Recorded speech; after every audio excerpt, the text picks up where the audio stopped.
Chilli powder అన్ని రకాల వంటలకు పచ్చళ్లకు సరైన chilli powder. No colour no chemicals. అగ్ని పరీక్షకి ముందే నేను సెట్ అయిపోయాను.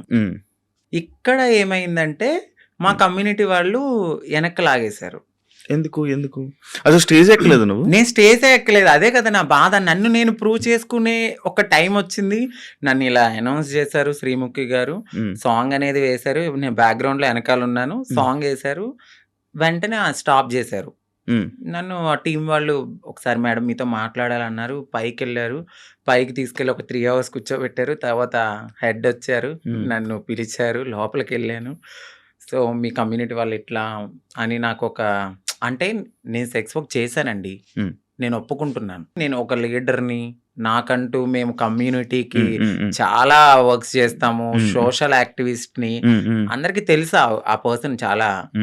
సో ఆ పర్సన్ వెళ్ళి ఆ లోపల సెట్ లో ఒకరు ఉన్నారు. వాళ్ళు కూడా మా కమ్యూనిటీకి సంబంధించిన వాళ్ళే ఉన్నారు. వాళ్ళకి ఆ వీడియో పంపడము, ఆ వీడియో ఆ టీం వాళ్ళు చూడడము, మేడం ఇది మీకు నెగిటివిటీ వస్తుంది, షో కూడా నెగిటివిటీ అవుతుంది అంటే నేనేం మాట్లాడలేదు. ఎందుకంటే ఒక రియాలిటీ షో అది. సో రియాలిటీ షోలో వాళ్ళ పర్సెప్షన్ లో వాళ్ళు కరెక్టే. నా ఒక్కదాని కోసం వాళ్ళైతే ఆగిపోరు కదా. బట్ మా కమ్యూనిటీ వాళ్ళలో కొంతమంది ఎవరైతే లీడర్లు అని చెప్పుకుని తిరుగుతారో వాళ్ళు ఇలా చేయడం నాకు నచ్చలేదు. ఎందుకంటే ఇది ఒక ప్రయత్నం. ఏమో ఎప్పుడో జరిగిందని మీరు ఇప్పుడు తీసి చూపించడం అనేది కరెక్ట్ కాదు. మీరు కమ్యూనిటీని మేము పుష్ చేస్తాం, మా కమ్యూనిటీకి రైట్స్ ఉన్నాయి అన్న వాళ్ళు అదే కమ్యూనిటీ నుంచి ఒక పర్సన్ బిగ్ బాస్ కి వెళ్తున్నప్పుడు మీరు ఎందుకు డైజెస్ట్ చేసుకోలేదు? అదే పర్సన్ కూడా అక్కడ సెలెక్ట్ అయ్యారు అనే టాక్ వచ్చింది. బట్ కాదు, మేబీ ఆవిడ ఎందుకు సెలెక్ట్ అవ్వలేదో మనకు తెలీదు. కానీ నన్ను పాయింట్అవుట్ చేసి నెగిటివిటీ అనేది టీంకి చేయడం నాకు నచ్చలేదు. అది నా దాకా వచ్చింది. స్క్రీన్ షాట్స్ వచ్చాయి. పలానా ఎవరు పెట్టారో కూడా ఎలా తెలిసి అక్కడ వాళ్ళే నాకు చూపించారు. తర్వాత నేను తీసుకున్నాను వాళ్ళ దగ్గర. నేను అదే స్క్రీన్ షాట్స్ మా పెద్దవాళ్ళకి కూడా చూపించడం అయితే జరిగింది. బట్ టైము సిచ్యువేషన్ అనేది ఒకటి రావాలి. అప్పటి వరకు ఆగుదాం. బిగ్ బాస్ అనేది ఒక మంచి ప్లాట్ఫామ్. బట్ ఏమో అక్కడ దేవుడు నాకు అది తీసేసాడు అంటే ఇంకెక్కడో ఏదో ఒక మంచి ఆపర్చునిటీ ఉంది. సో దీనికోసమని నేను చిల్లరగా ఎక్కువ వాళ్ళతో గొడవలు పెట్టుకుని అంత కాదు. కానీ ఏదైతే నన్ను అడిగారు క్వశ్చన్స్ ఇన్ఫ్లుయెన్సర్ గా, నేను నా ఫాలోవర్స్ అడుగుతారు కదా మీరు అగ్ని పరీక్ష దాకా వెళ్ళారండి, ఏది కనపడలేదు అని. ఆ కామెంట్స్ కి నేను రిప్లై ఇవ్వడం అనేది జరిగింది. మా కమ్యూనిటీ వాళ్ళ వల్లే నేను వెనక్కి వచ్చేసాను అని. అందరూ కాదు, కొందరు. మీకు ఇది ఇప్పుడు తెలిసిన తర్వాత అంటే లైక్ పంపించాల్సిన అవసరం ఎందుకు వచ్చింది అన్నాడు? అది నేను అదే అనుకున్నాను. బట్ వాళ్ళకు కూడా కొంచెం తెలియాల్సింది ఏమిటంటే వీళ్ళ ప్రతి జర్నీలో కామన్ గా ఇది ఒకటి ఉంటుంది సెక్స్ వర్క్ అనేది. బట్ పాస్ట్ అయిపోయింది. ఆ సెక్స్ వర్క్ జరిగిన ఆ వీడియోని చూపించారా? అవునండి, ఆ వీడియో చూపించారు. బట్ ప్రతి ఒక్క మనిషి పుట్టగానే అమ్మాయి అయిపోరు. గేగా స్టార్ట్ అయిన మా లైఫ్ LGBTQ అనే ఒక కేటగిరీస్ ఉంటాయి. అదే కేటగిరీలో ఇప్పుడు నన్ను నేను మార్చుకునే తరుణంలో డెఫినెట్లీ నేను సెక్స్ వర్క్ చేసుకున్నాను. సో అందంగా అవ్వడానికి నేను ఏదో చేసుకుని బ్రతికాను. అవన్నీ పక్కన పెట్టి ఇంత మంచి ప్లాట్ఫామ్ వచ్చింది. సో నేను హ్యాపీగా ఈ ప్లాట్ఫామ్కి వెళ్ళి మరింత హ్యాపీగా ఒక రెస్పెక్టబుల్గా బ్రతకాలని నేను అనుకున్నాను. బట్ మా వాళ్ళు చేసిన పనికి నెక్స్ట్ కూడా ఇంకా వచ్చే ఛాన్సెస్ ఉండవు. ఖచ్చితంగా ఉండదు. నేను అదే బాధపడ్డాను. నాకు నెక్స్ట్ టైం కూడా వచ్చే ఛాన్స్ లేకుండా అలాంటిది నేను అప్పటికే అన్నాను. నెగిటివ్ ఇప్పుడు వాళ్ళు చూపించిన తరుణంలో అది వేరే రాంగ్గా పోర్ట్రేట్ అయ్యి ఉండొచ్చు. మెడికల్ టెస్ట్కి పదండి. సో నేను వెళ్ళిన ప్రతి చోటకి నేను ఎత్తి నేను అది కాదు నేను అది కాదని చెప్పలేను కదండి. నేను ఫుల్లీ ఫీమేల్గా ఉన్నాను. ఫుల్లీ ఫీమేల్గా అక్కడ కనపడట్లేదు. సో ఫుల్లీ ఫీమేల్గా కనపడినప్పుడు నేను ఫుల్లీ ఫీమేల్ అని చెప్పినప్పుడు మీరు మెడికల్ టెస్ట్కి తీసుకెళ్ళాలి. బట్ మీరు అదే పట్టుకుని అదే ఎవిడెన్స్ పట్టుకుని నన్ను అలా అనడం కరెక్ట్ కాదు కదా. ఇప్పుడు నేను ప్రతి చోటుకి వెళ్ళి నేను అమ్మాయిని అని చూపిలేను. నేను అమ్మాయినని మీకు చూపిస్తే చాలు. బట్ వాళ్ళు అది తీసుకోలేకపోయారు. అంటే ఇప్పుడు మీరు మారక ముందు వీడియోలు పంపారా? అంతే అండి. మీరు మారక ముందు వీడియోలు పూర్తి ట్రాన్స్జెండర్ కాదు అని చెప్పి పంపారా? అచ్చా.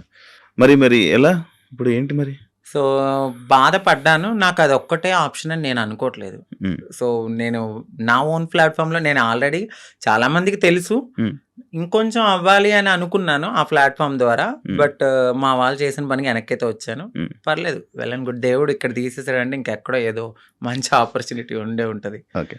సెలక్షన్స్ కి ఎలా ఏం చేసావు Bigg Boss selection? Bigg Boss సెలక్షన్స్కి ఏంటంటే ఏం పంపే వీడియో? సో నన్ను 3 minutes ఇంట్రడక్షన్ వీడియో అనేది ఆ, అడిగారు. ఆ, సో ఆ. నేను చెప్పాను నా లైఫ్, నేను ఎక్కడ పుట్టాను ఏంటి అన్నీ చెప్పి, ఆ, ఒక ఇన్ఫ్లుయెన్సర్గా నేను ఇలా ఉన్నాను ఉమ్, ఉమ్, అని చెప్పి ఒక బిగ్ బాస్ షో గురించి మాట్లాడాను. ఉమ్, సో బిగ్ బాస్ షో గురించి చాలా బాగా మాట్లాడాను, వాళ్ళకి చాలా బాగా కనెక్ట్ అయింది. ఉమ్, దాని తర్వాత జూమ్ కాల్ తీసుకున్నారు. నాకు సెలక్షన్ అని జీమెయిల్ మెయిల్ Mail వచ్చింది. వచ్చింది. సో దాని తర్వాత జూమ్ కాల్కి మీరు అటెండ్ అవ్వాలన్నారు. ఉమ్, జూమ్ కాల్కి అటెండ్ అయ్యాను. క్వశ్చన్స్ వేశారు, చాలా డిఫరెంట్ క్వశ్చన్స్ అడిగారు. ఉమ్, ఉమ్, ఆ క్వశ్చన్స్ అన్నిటికి నేను చాలా బాగా ఆన్సర్ చెప్పాను. నెక్స్ట్ డే జీడి అంటే గ్రూప్ డిస్కషన్. ఉమ్. గ్రూప్ డిస్కషన్ లో కూడా నాకు తెలియదు ఎవరెవరు సెలెక్ట్ అయ్యారో. మా కమ్యూనిటీ నుంచి కూడా వచ్చారు కొంతమంది, 3-4 అంట కదా? 4 వచ్చారండి. 4 అంట. ఇప్పుడు ఈ రోజు ప్రోమోలో ఒకరు ఎక్కారు స్టేజ్.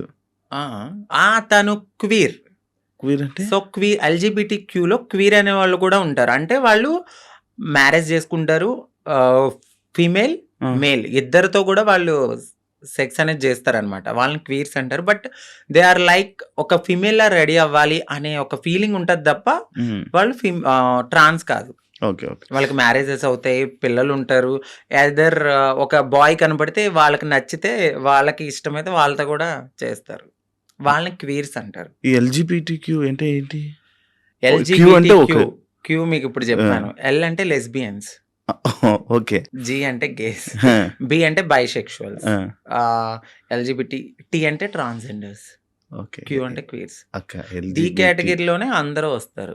ఓకే ఒక ఫౌండేషన్ ఉంటుంది. ఆ ఫౌండేషన్ లో ఇప్పుడు చాలా మంది మేము సోషల్ యాక్టివిస్ట్ లేకపోతే మేము సోషల్ ఇన్ఫ్లుయెన్సర్ లాగా ఉమ్, వాళ్ళ దగ్గరికి వెళ్ళి మా మా లైఫ్ ఇది, మాకు మేము ఇలా ఉంటున్నాము, మీరెవ్వరు మమ్మల్ని యాక్సెప్ట్ చేయకపోయినా ఉమ్, మేము ముందుకు వెళ్ళి మా లైఫ్ని మేము లీడ్ చేసుకుంటాం అనే దాంట్లో ఈ ఎల్జిబిటి క్యూ అనేది ఉంటుంది అనమాట. Okay okay okay. ఈ మధ్య ఎమోషనల్ అవ్వడం మానేసినట్టున్నారు. బాగా తగిలింది నా గుండెలకి. ఉమ్, సో అన్ని రకాలుగా అంటే ఎలా చెప్పాలి, లవ్ ఫెయిల్యూర్, మ్యారేజ్ పరంగా ఫెయిల్యూర్ అయిపోయాను. సొసైటీలో మా కమ్యూనిటీ వాళ్ళు ఈ రోజు నన్ను వెనక్కి లాగేశారు. అన్ని రకాలుగా అన్ని చూసి చూసి చూసి నా కన్నీళ్ళు అనేవి ఇంకిపోయినాయి. ఉమ్, చాలా స్ట్రాంగ్ అయిపోయాను. ఉమ్, పోతే పోయింది, ఇదేనా నా లైఫ్, ఇంకా ముందుకెళ్దాం. ఉమ్, ఉమ్, ఎక్కడో ఒక చోట దెబ్బ తగులుతుంది. ఆ దెబ్బకి మనం ప్రతి చోట వెళ్ళి నాకు ఇక్కడ దెబ్బ తగిలింది, నాకు ఇక్కడ దెబ్బ తగిలింది అని చెప్పుకోకర్లా. ఉమ్.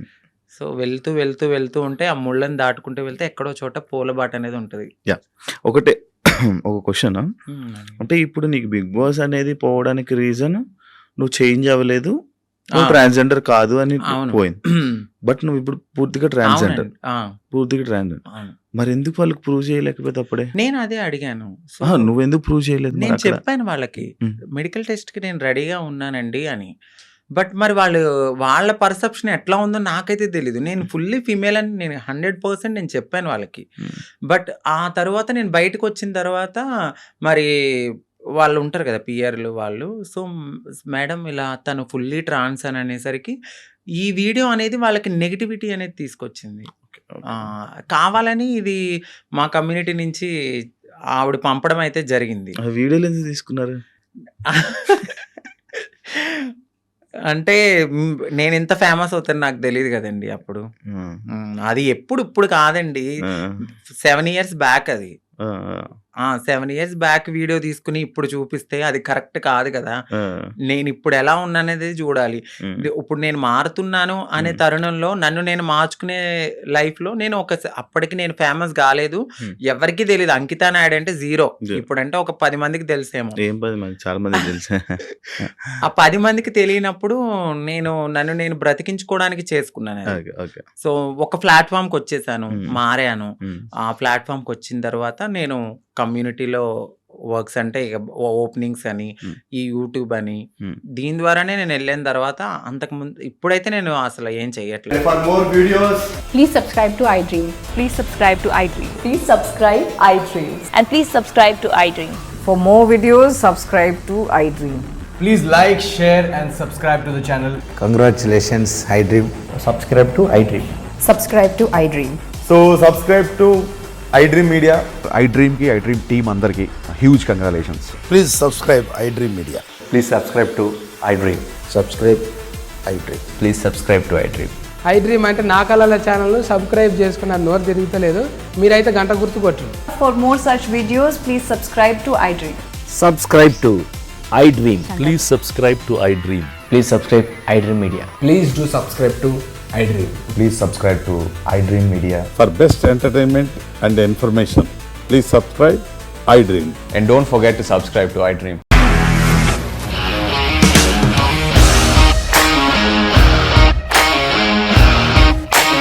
ఇండస్ట్రీలో కమిట్మెంట్ ఇష్యూస్ వస్తే నీకు కూడా వచ్చినట్టు మార్నింగ్ తీసుకెళ్ళారంటే కొట్టి పడేసారు.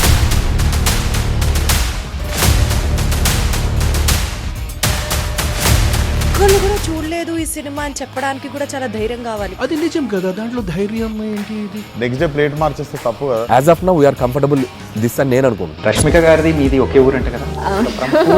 నీకు కోపం వచ్చిందంటే బాగా తిట్టేత్తరా? తిట్టేద్దామండి. నిజంగా గేమ్ ని ఎలా చేంజ్ చేయగలిగారు? ఏపీఎస్ఎఫ్సి వాళ్ళకి 6 నెలల్లో నేను 6 లక్షలు కట్టా. బిజినెస్ చేయాలనుకుంటే it is as difficult as riding a tiger.